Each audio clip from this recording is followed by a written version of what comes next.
God is great as always. Always God is great. Sit down. Let's have a chat about Tank Davis. It looks like Tank Davis is going to fight Romero this year. They wanted to do that fight last year. It fell through. Isaac Cruz was put in his place. Average fighter was put in the place of another average fighter. And Tank Davis is the average fighter slayer. That's what he does. He fights average opposition. He beats them. He's been beating him lackluster performances as of recent. And then they repackage that and propagandize you into believing that these were just undervalued fighters that he was fighting.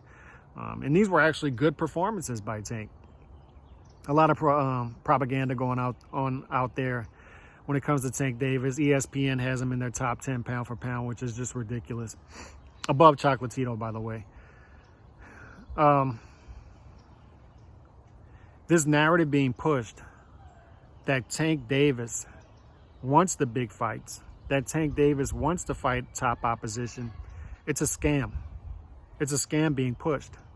Not only by boxing pundits, boxing journalists, Tank Davis fans, and YouTube alike. They're all pushing this narrative. That Tank Davis, behind the scenes, wants the big fights, that he's frustrated he's not getting the big fights, that Tank Davis would rather be fighting guys like Kambosos, Lomachenko, Devin Haney, Ryan Garcia, instead of guys like Isaac Cruz, Mario Barrios. By the way, undervalued fighters, right? But he's not getting those fights because Mayweather Promotions, Leonard Ellerbe, Floyd Mayweather, that whole ring operation over there would rather him fight average opposition for big money paydays. And that Tank Davis would rather the opposite. It's just a game they're playing.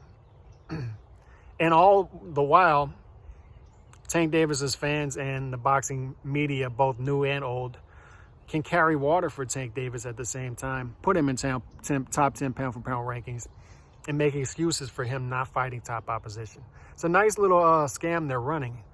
This is the problem with it. The narrative falls apart pretty easy.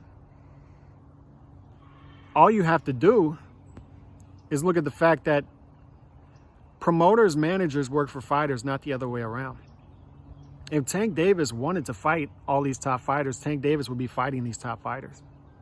It's not that difficult to figure out. Shakur Stevenson is fighting Oscar Valdez.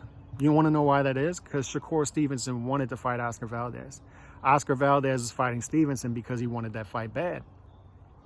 Vasily Lomachenko fought Teofimo Lopez in the middle of shutdowns in an empty arena because Lomachenko wanted that fight. Teofimo Lopez the same. These guys are fighting top opposition. Chocolatito, Estrada pulls out of the fight, they fill in Martinez. These guys are fighting top opposition because they want to fight top opposition. Tank Davis is being given outs.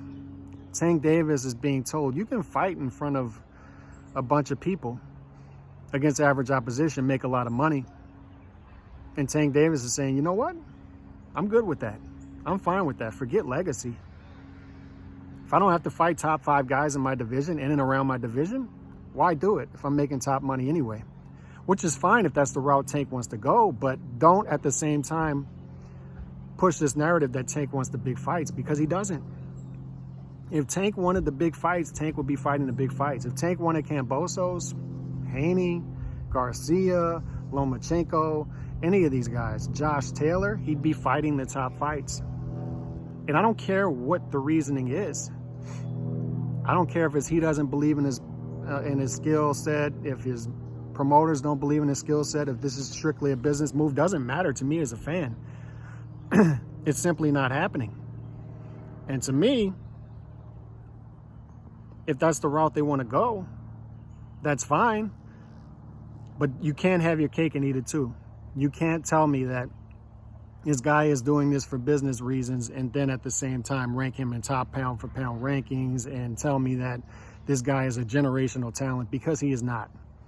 If he was all those things, he'd be fighting top opposition. So whether there's something we're not seeing, handlers handle their fighters for certain reasons, for certain ways, for certain reasons. So the fact that he's not fighting top opposition, I have to assume that that's for a reason. But whatever the reason is, I don't care. Get this guy in with top competition or not, but don't push the narrative that this guy wants top competition, because he doesn't. Because if he did want top competition, if he wanted to fight top opposition, he'd be doing that. God bless.